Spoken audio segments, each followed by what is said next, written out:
الرحمن الرحیم۔ سجدہ تلاوت کے کچھ احکامات آپ کے سامنے عرض کیے جاتے ہیں۔ سب سے پہلی بات تو یہ ہے کہ بہت سارے لوگ جو قرآن پاک کی تلاوت بھی صفحہ دو صفحہ جتنی اللہ توفیق دیں وہ کرتے رہتے ہیں، لیکن اس کے باوجود ان کے علم میں یہ بات نہیں ہے کہ قرآن پاک کے اندر بعض آیات ایسی ہیں جنہیں آیت سجدہ کہا جاتا ہے۔ جب آپ اس آیت سجدہ کے اوپر پہنچ جاتے ہیں، اس آیت سجدہ کی تلاوت کر لیتے ہیں تو آپ کے اوپر سجدہ کرنا واجب ہو جاتا ہے۔ اس طرح پورے قرآن پاک میں ٹوٹل 14 سجدے ہیں۔ یہ قرآن پاک کی تلاوت کرنے والے کو علم ہونا چاہیے کہ قرآن پاک میں 14 مقامات پر سجدے ہیں، اور وہ کون کون سی آیات ہیں کہ جب میری تلاوت کے درمیان وہ آیت آ جائے تو میرے اوپر سجدہ واجب ہو جاتا ہے۔ اگر اس کے باوجود بھی کوئی شخص سجدہ نہیں کرتا تو وہ اللہ کے ہاں گناہ گار ہے۔ اور دوسری بات یہ بھی یاد رکھیں، جس طرح آیت سجدہ تلاوت کرنے پر سجدہ آپ کے اوپر واجب ہو جاتا ہے، اسی طرح آیت سجدہ سننے والے پر بھی سجدہ تلاوت واجب ہو جاتا ہے۔ تو اس میں بھی بہت سارے لوگ یہ نہیں جانتے۔ پڑھنے والا شخص تو پھر بھی کچھ نہ کچھ یہ جانتا ہوتا ہے کہ یہ آیت سجدہ ہے اور وہ یہ سجدہ کر لیتا ہے، لیکن جو سننے والا ہے وہ یہ نہیں سمجھتا کہ میرے اوپر بھی سجدہ واجب ہو چکا ہے۔ تو اس لیے یاد رکھیں، آیت سجدہ جب تلاوت کرنے والا تلاوت کرتا ہے اس پر بھی سجدہ واجب ہو جاتا ہے، اور جو سننے والا ہے اس پر بھی واجب ہو جاتا ہے۔ تو اس لیے علماء نے لکھا ہے کہ جب آپ قرآن پاک کی بیٹھے ہوئے تلاوت کر رہے ہیں، آپ کے برابر میں کچھ لوگ بیٹھے ہیں، تلاوت کرتے کرتے اگر درمیان میں آیت سجدہ آ جاتی ہے تو آپ آیت سجدہ کو دل میں پڑھ لیں، اس لیے کہ اگر آپ نے بآواز بلند پڑھ لی تو آپ کے برابر میں بیٹھے ہوئے لوگ جب اس آیت کو سن لیں گے ان پر بھی سجدہ تلاوت واجب ہو جائے گا،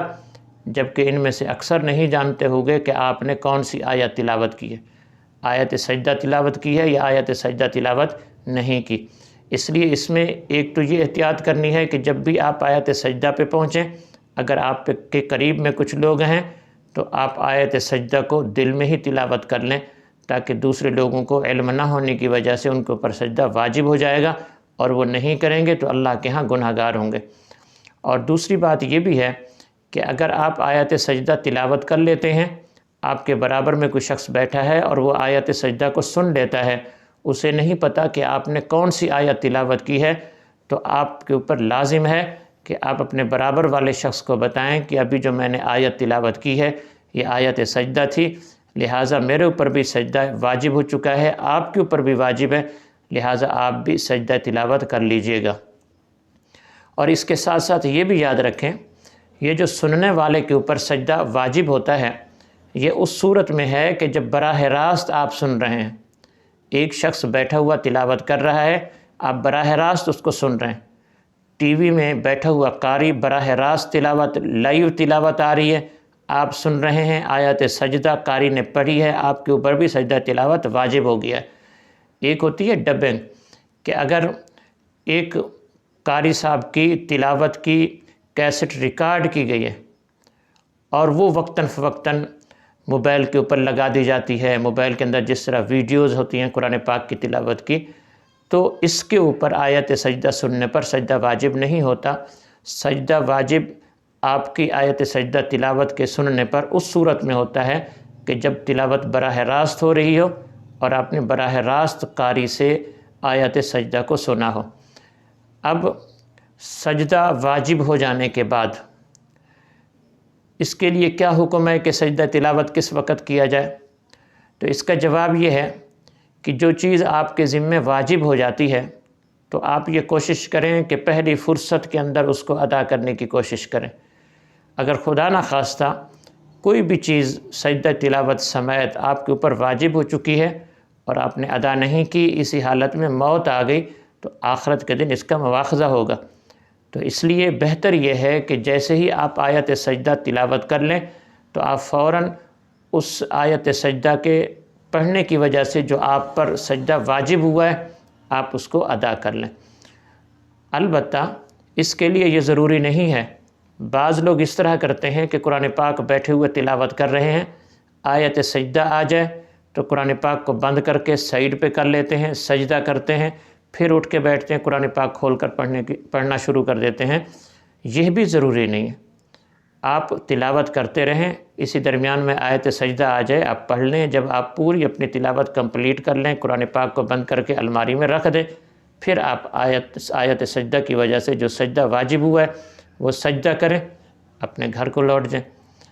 اور اگر کوئی شخص ہر ایک آیت سجدہ پر فوراً سجدہ نہیں کرتا بلکہ اس کے سجدے اس کے ذمے واجب ہوتے جاتے ہیں، تو بھی اس بات کی گنجائش ہے کہ آپ ایک ساتھ بھی سجدے کر سکتے ہیں۔ فرض کریں ایک شخص ایسا ہے جس نے الحمد سے قرآن پاک پڑھنا شروع کیا، کئی دنوں کے بعد جا کر اس کا پورا قرآن پاک ختم ہوا